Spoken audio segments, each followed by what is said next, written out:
क्या जो काम मोदी जी नहीं कर पाए वो राहुल गांधी ने कर दिया? क्या राहुल गांधी अब विदेश नीति में भी मोदी से आगे निकल गए हैं? क्या अब मोदी जी बाहर जाने से डरने लगे हैं? दरअसल मोदी जी के फैंस उनको घर पर कितना ही बड़ा शेर मानते हो, लेकिन मुश्किल वक्त पर वो कैसे भीगी बिल्ली बन जाते हैं, ये सबने देखा है। पिछले करीब 2-3 महीनों के भीतर अमेरिकी राष्ट्रपति डोनाल्ड ट्रंप ने न जाने कितनी बार भारत का तिरस्कार किया, न जाने कितनी बार पाकिस्तान से हाथ मिलाकर भारत को चिढ़ाया, भारत पर टैरिफ का जोर दिखाया। लेकिन मजाल है कि मोदी जी ने एक चूक भी की हो, एक शब्द ट्रंप के खिलाफ नहीं बोला। उल्टा जब भी मौका मिला तब ट्रंप की तारीफ ही कर दी। लेकिन अब समझिए, जो काम मोदी जी नहीं कर पाए वो राहुल गांधी ने कर दिखाया है, वो भी अमेरिका के बेहद करीब जाकर। राहुल गांधी दिनों साउथ अमेरिका के दौरे पर है और वहां राहुल वो सब कुछ कर रहे हैं जो एक देश का नेता विदेश में जाकर करता है। कोलंबिया की धरती पर राहुल गांधी वहां के एक बड़े नेता से मिले। मीडिया में इसको लेकर कहीं भी कोई चर्चा नहीं हुई। राहुल गांधी कोलंबिया के नेताओं से मिल रहे हैं, छात्रों से मिल रहे हैं, लेकिन कोई भी कवरेज नहीं हो रही है। राहुल गांधी से छात्रों ने भारत को लेकर कई सवाल भी पूछे, जिस पर राहुल ने जो जवाब दिए हैं वो सबको सुनने चाहिए। उन्होंने विदेशी धरती पर जाकर मोदी, अमेरिका, चीन और भारत को लेकर के अपने क्या विचार रखे हैं और इस पर बीजेपी क्या प्रतिक्रिया दे रही है, सारी चीजों पर बात करेंगे अपने इस वीडियो में। तो राहुल गांधी साउथ अमेरिका के 4 देशों की यात्रा पर गए हैं, ये बात किसी से छिपी नहीं है। अपनी इस यात्रा के दौरान राहुल गांधी ने कोलंबिया के सांसद लिडियो आर्थुरो से मुलाकात की। कोलंबिया सांसद ने खुद इस मुलाकात की तस्वीरें शेयर करते हुए लिखा कि कांग्रेस के अध्यक्ष ने भारत के सांसद और इंदिरा गांधी के पोते राहुल गांधी से मुलाकात की ताकि दोनों देशों के बीच कूटनीतिक और संसदीय रिश्तों को मजबूत किया जा सके। अब सोचिए, अभी इन तस्वीरों में अगर राहुल गांधी की जगह पीएम मोदी होते तो कैसे भारतीय मीडिया इसको मास्टर स्ट्रोक बता रहा होता। लेकिन क्या आपने इन तस्वीरों को भारत के टीवी चैनलों पर देखा है? बिल्कुल नहीं, क्योंकि मोदी जी की गोदी मीडिया को आदेश है कि राहुल गांधी की विदेश यात्राओं पर पर्दा डाल दिया जाए। शायद राहुल को भी कोलंबियन सांसद को गले लगाकर चिपका लेना चाहिए था, तब कोई मीडिया वाला दिखा सकता था। अब देखिए, इन मुलाकातों के अलावा राहुल गांधी ने कोलंबिया की EIA यूनिवर्सिटी में एक बड़ा कार्यक्रम संबोधित किया। ऑडिटोरियम खचाखच भरा हुआ था, छात्र उत्सुक थे और राहुल गांधी ने कोई तैयार की हुई स्क्रिप्ट नहीं पढ़ी। उन्होंने बातचीत की, सवाल लिए, जवाब दिए और भारत का विजन दुनिया के सामने रखा। सोचिए, मोदी जी जब विदेश जाते हैं तो क्या करते हैं? या तो झूला झूलते हैं या फिर अपने भाषणों में भारत को विश्व गुरु बताकर पीठ थपथपाते हैं। लेकिन सवाल जवाब लेने की हिम्मत, ये मोदी जी के बस की बात नहीं है, क्योंकि जब भी कोई छात्र उनसे कोई सवाल पूछ ले कि 80 करोड़ लोग मुफ्त राशन पर क्यों जी रहे हैं, तब मोदी जी के पास जवाब ही नहीं होगा। यहाँ जब राहुल गांधी से भारत के भविष्य को लेकर उनसे सवाल पूछा गया तो उन्होंने कहा कि भारत का भविष्य उज्जवल है। उन्होंने बताया कि हमारे पास संस्कृति है, सभ्यता है, इतिहास है और तकनीक भी। हमारे पास महात्मा गांधी की अहिंसा की ताकत है जो पूरी दुनिया के लिए एक मिसाल है। लेकिन साथ ही साथ राहुल गांधी ने वो सच्चाई भी सामने रखी जो मोदी जी कभी जबान पर नहीं लाते। उन्होंने कहा कि भारत के सामने खतरा है, लोकतंत्र पर हमला हो रहा है, हमें चीन जैसा बनने से बचना होगा। चीन एक केंद्रीकृत व्यवस्था है जहां सब कुछ एक पार्टी और एक तानाशाही व्यवस्था के हाथ में है, लेकिन भारत एक संघीय ढांचा है जहां राज्यों की अपनी ताकत है। राहुल गांधी ने साफ कहा कि भारत को चीन जैसी तानाशाही में बदलने की कोशिश हो रही है और यही सबसे बड़ा खतरा है। राहुल गांधी ने रोजगार के मुद्दे पर भी खुलकर बात की। उन्होंने कहा कि भारत जैसे बड़े देश को रोजगार देने के लिए मैन्युफैक्चरिंग की जरूरत है। चीन ने दिखा दिया कि कैसे बिना लोकतंत्र के भी मैन्युफैक्चरिंग में ताकत हासिल की जा सकती है, लेकिन भारत को लोकतांत्रिक ढांचे में रहते हुए चीन से मुकाबला करना होगा। मोदी जी ने वादा किया था मेक इन इंडिया का, लेकिन हकीकत यह है कि भारत आज भी उपभोक्ता देश है, मैन्युफैक्चरर नहीं। मोदी जी ने भारत को असेंबल इन इंडिया तक सीमित कर दिया है। राहुल गांधी ने साफ कहा कि 80 करोड़ लोग मुफ्त राशन पर जी रहे हैं, ये भारत की सबसे बड़ी चुनौती है। दुनिया भर में नौकरी का संकट है, लेकिन भारत की स्थिति ज्यादा कठिन है क्योंकि हम अभी भी विकसित अर्थव्यवस्था नहीं बने हैं।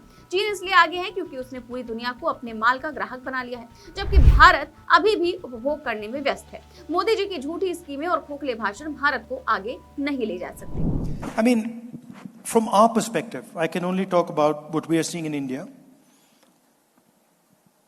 Large country like India is struggling, even though we have good economic growth, we are struggling to create jobs for our people. And the reason we are struggling to create jobs for our people is because we are not actually producing, we are not manufacturing. We are a service-based economy, and you require, large countries require a manufacturing base, require the act of production to employ its people. So for us, having a world where China produces everything means that we struggle to employ our people. So for us, fundamentally important thing is to start production and start to compete with China on producing material goods. That is central. A country like India simply cannot manage if it doesn't do that. Most of the people, for example, who are creating the polarization in the United States with Mr. Trump are people who have lost their manufacturing jobs, right? It's the collapse of US manufacturing that has left a huge number of people in the United States and in India and in Europe without jobs. And that's a volatile cocktail, right? So I think what's really important is China has demonstrated to the world how you do production in a non-democratic environment. We cannot do that. We are a democratic environment. We have to have a democratic structure. So for us, what's interesting is, can we develop a model of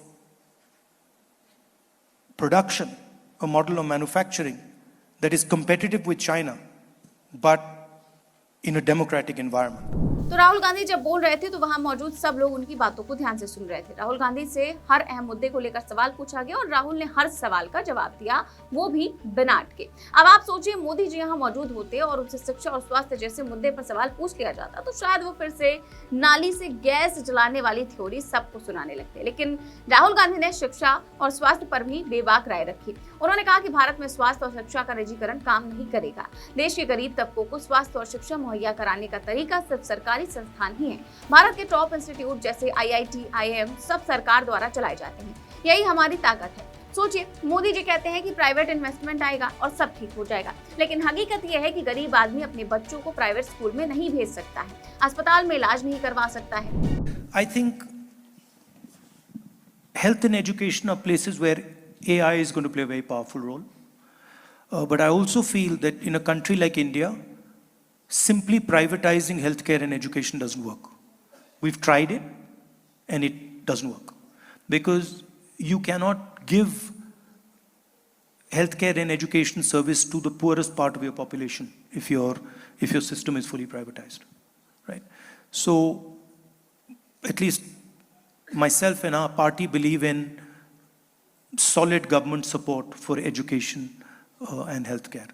By the way, what's not known is that India's top performing education universities are all public sector. They're all government. So the famous IITs, these are government universities, right? IIM, IIT, they're all government. So Indian public education, Indian public higher education has been a big success. India hasn't done so well. Well, a lot of states in India haven't done so well in the primary education sector. Some states have done very well. But a large number of our successes in education are government. तो यहाँ पर राहुल गांधी ने उन चिंताओं का विस्तार से जिक्र किया और साफ कहा कि पूरी दुनिया दो ध्रुवों में बढ़ चुकी है। जब उनसे पूछा गया कि भारत और दुनिया का भविष्य वो कैसे देखते हैं तो उन्होंने बोला कि आने वाला वक्त आसान नहीं है, उसके लिए तैयार रहना होगा। तो सच यही है कि अमेरिकी राष्ट्रपति डोनाल्ड ट्रंप जिस तरह से दुनिया भर पर टैरिफ थोप रहे हैं और अजीबोगरीब आर्थिक नीतियां लागू कर रहे हैं, उसका असर सिर्फ अमेरिका तक सीमित नहीं रहेगा बल्कि पूरी दुनिया पर पड़ेगा। क्यों? क्योंकि हर देश के नेता आज इस संकट से जूझ रहे हैं कि नौकरियां कहां से लाएं। भारत में नौकरियों का संकट है, अमेरिका में भी यही हाल है। इसीलिए Trump make America great again का नारा लगाते रहते हैं और कहते हैं कि भारतीयों से नौकरी छीनकर अमेरिकन को देंगे। यही हाल ऑस्ट्रेलिया में भी है, जहां भारतीयों के खिलाफ सड़कों पर प्रदर्शन हो रहे हैं। मतलब साफ है कि बेरोजगारी और आर्थिक असमानता अब एक वैश्विक संकट बन चुकी है और इसका असर हर देश पर पड़ रहा है। अब सोचिए, इसी जगह अगर मोदी जी होते तो क्या वो कोई ऐसी बात बोलते जो ट्रंप को टारगेट करती? नहीं, वो उल्टा नारा लगाते, अब की बार ट्रंप सरकार। मोदी जी झूठ बोलकर NRI से ताली बजवाते, जबकि राहुल गांधी की बातें सोचने पर मजबूर करती हैं। यही फर्क है। अब यही वजह है कि आज लोग पूछ रहे हैं कि क्या राहुल गांधी विदेश नीति में भी मोदी जी से आगे निकल गए हैं? क्या राहुल गांधी वही कर रहे हैं जो मोदी जी सिर्फ भाषणों में करने का ढोंग करते हैं? मोदी जी जितना भी विदेश जाएं, उनकी प्राथमिकता अपनी इमेज बनाना रहती है, जबकि राहुल गांधी की प्राथमिकता भारत की सच्चाई बताना और दुनिया को भारत की असली ताकत से परिचित कराना है। मोदी जी के दौर में भारत की विदेश नीति सिर झुकाकर चुप रहने वाली बन गई है। ट्रंप हो या चीन, सब भारत को आंखें दिखाकर निकल जाते हैं और मोदी जी सिर्फ चुपचाप मुस्कुराते रहते हैं। लेकिन राहुल गांधी के बोलने के अंदाज ने बता दिया कि भारत की आवाज दब नहीं सकती। फर्क सिर्फ इतना है कि उस आवाज को मोदी नहीं उठा पा रहे हैं, राहुल उठा रहे हैं। अब मीडिया चाहे जितना भी चुप रहे, लेकिन दुनिया ने देख लिया है कि भारत के पास ऐसा नेता भी है जो लोकतंत्र की ताकत पर विश्वास करता है, जो सच्चाई बोलने से डरता नहीं है, जो ताली बजवाने के लिए झूठ नहीं बोलता बल्कि जनता को सोचने पर मजबूर करता है। फिलहाल इस पूरे मामले को लेकर के आप क्या सोचते हैं, हमें कमेंट बॉक्स में अपनी राय जरूर दें। चैनल को सब्सक्राइब भी करें और ज्वाइन भी करें। नमस्कार।